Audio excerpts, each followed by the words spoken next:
खुलुमबाय लोगोफोर, नोंथांमोना बर' इनसाइटखौ नायगासिनो दं। आसाम, बिटिआर आरो सा-सानजा ओनसोलनि मोनफ्रोमबो गिदिर खौरांफोरखौ गुसुं आरो गोरलै महराव नायगासिनो दं। फै जों दिनैनि गाहाय रादाबफोरखौ मिथिना लानि। गिबि खौराङावनो दङ सरलपारा पिकनिक थांग्राफोरनो सांग्रांथि, जौ लोंनानै गारि सालायनायनि सायाव राहा लानाय जागोन। क'क्राझार जिल्ला हान्थामेला बिफाना सरलपारायाव पिकनिक जानो थांनाय सुबुंफोरनि थाखाय मोनसे गोनां सांग्रांथि फोसावदों। लामा रैखाथिखौ थि खालामनो थाखाय दिग्लि फरेस्ट गेटआव हान्थामेला बिफान आरो पुलिसनि नायबिजिरनायखौ गोख्रों खालामनाय जादों। बे नायबिजिरनायखौ क'क्राझारनि डिटिअ धजेन बसुमतारीनि दैदेननायाव खालामनाय जादों। मावख'गिरिफोरा गारि सालायगिरिफोरखौ पिकनिक समाव जौ लोंनानै गारि सालायनो नाङा होननानै खावलायदों। जुदि सोरबाफोर आनजाद नायनाय समाव जौ फेनानै गारि सालायनायखौ हमजायो, अब्ला जुरिमाना होनायजों लोगोसे आयेननि साजा होनाय जागोन। बिफाना सुबुंफोरखौ गोसो गोरबोजों दावबायनो आरो गावबा गावनि आरो गुबुननि रैखाथिखौ जोथोन लानो खावलायहरदों।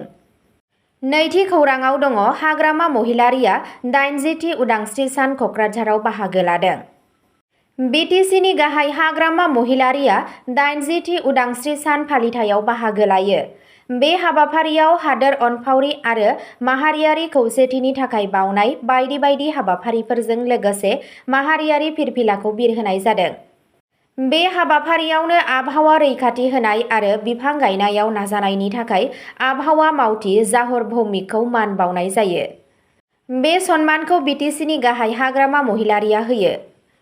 मान मोनखांनायनि उनाव जाहर भौमिक बिथाङा जिल्ला कमिशनारनिसिम साबायखर बावहरो आरो गावनि फरायसाफोर, नखरनि लोगोफोर आरो मोजां हास्थायग्राफोरखौ साबायखर बावो, जाय बिथाङा आबहावा संरैखानायाव हेफाजाब होदों।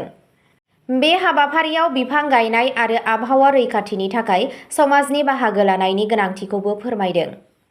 थामथि खौराङाव दङ थाखो 10 नि फरायसाखौ जिनाहारि खालामनो नाजानायनि दायाव 60 बोसोर बैसोनि सुबुंखौ हमदों। आसामनि श्रीभूमि जिल्लानि पुलिसआ 60 बोसोर बैसोनि मदन पालखौ 10 थाखोनि सासे हिन्जावसाखौ जिनाहारि खालामनो नाजानायनि दायाव खादों। पुलिसआ फोरमायनाय बादिब्ला बे फरायसाया बदरपुर क'अपारेटिभ जौसिन गेजेर फरायसालिनि उदांस्रि सान हाबाफारिनिफ्राय न'फारसे गिदिंबोफिनगासिनो दंमोन।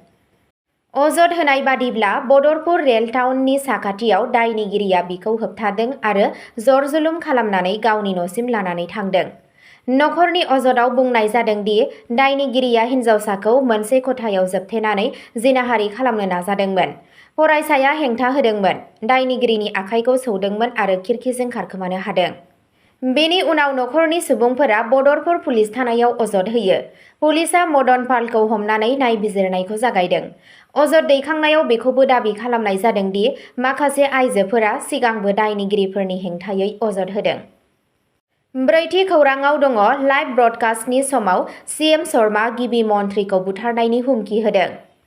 आसाम चिफ मिनिस्टार हिमन्त बिश्व शर्माखौ उदांस्रि साननि लाइभ फोसावनायनि समाव ससियेल मिडियायाव जिउ फोजोबनायनि हुमखि होनाय मोनसे जाथाय सोराङाव फैदों।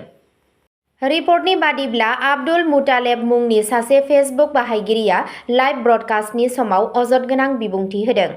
अजद होनाय बादिब्ला बे बिबुंथियाव गिबि मन्थ्रिखौ बुथारनायनि हुमखि होनाय जादों आरो बेखौ खालामनो थाखाय सोरखौबा रां होनाय जादोंमोन होननानै बुंनाय जादों।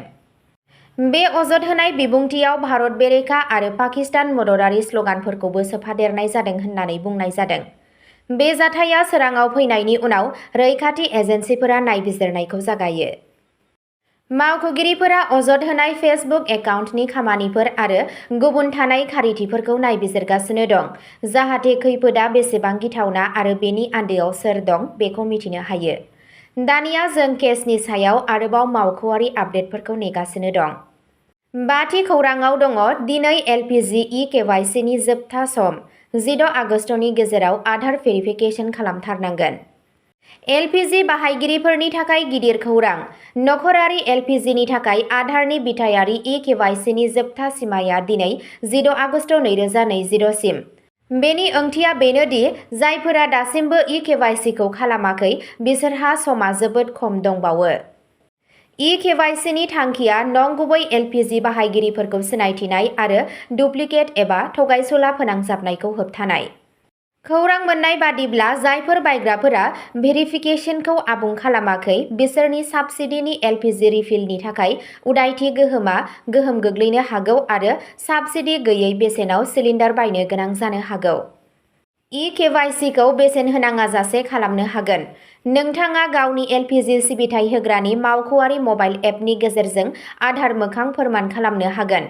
डिलिभारि सुबुंखौ भेरिफिकेसन खालामनो हागोन एबा बाय'मेट्रिक भेरिफिकेसननि थाखाय गनायथि जानाय LPG बितरकनाव थांनो हागोन। सम सिमानि सिगां गावनि EKYC खौ फोजोबथार। 6थि खौराङाव दङ आसाम CMनि गिदिर फोसावनाय। जाय सोरखारि साख्रिआवलाफोरा गावनि बिसिखौ नागारगोन बिसोरनि बेथननिफ्राय 20% खमायगोन। गुवाहाटीनि खानापारायाव 80थि उदांस्रि सान फालिनायाव गिबि मन्थ्रिया बुङो दि जुदि सोरबा सरकारि साख्रिआवलाया गावनि गिबि बिसिखौ आयेन बादियै नागारालासेनो गुबुन सासे आइजोजों जुलि लायो अब्ला बिथांनि बेथननि 20% गिबि बिसिनि बेंक एकाउन्टआव जमा होनाय जागोन। गिबि मन्थ्रिया फोरमायनाय बादिब्ला गिबि बिसिया बेनि थाखाय एप्लाइ खालामनायनि उनाव बे रांखौ होनाय जागोन जाहाथे बिथांखौ रांखान्थियारि रैखाथि आरो मान होनानै जिउ खुंनायाव मदद मोनगोन।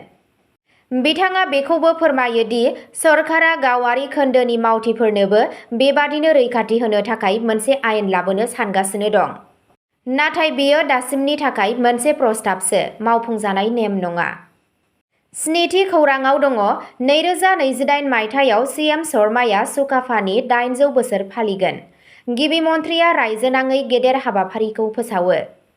2028आव मोनसे जारिमिनारि फोरबोनि थाखाय थियारि जानो थांगासिनो दं मानोना गिबि मन्थ्रि हिमन्त बिश्व शर्माया स्वर्गदेव सावलुं सुकाफा ब्रह्मपुत्र हायेनाव सौफैनायनि 800 बोसोर फालिनायनि थाखाय मोनसे गिदिर रायजोनाङै हाबाफारि फोसावदों।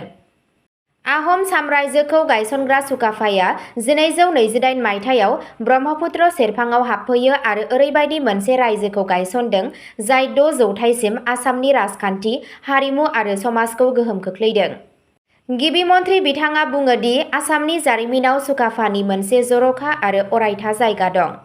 800 बोसोरनि बे फालिथाइया बिथांनि उनमोनथाइ, आसामनि धोनि हारिमुआरि उनमोनथाइ आरो थांनाय बोसोरफोराव जौगाबोनाय खौसेथि आरो लोगो थामोनथायनि जारिमिनखौ दिन्थिगोन। सरकारा आसामनि जारिमिन आरो दोरोंफोरखौ गासै भारतावनो नङा नाथाय हादोरनाङारि थाखोआवबो दिन्थिनो थांखि लादों, जायनि थाखाय 2028 मायथाइनि फोरबोआ हादोरसानि थाखाय मोनसे गिदिर हारिमुआरि हाबाफारि जागोन। गोबां गोदानसिन आसाम आरो सा-सानजा खौरांफोरनि थाखाय बर' इनसाइटखौ साबस्क्राइब खालाम आरो भिडिअखौ लाइक आरो शेयार खालामनो दाबाव। उननि आपडेटआव लोगो हमगोन। गोजोन्थों।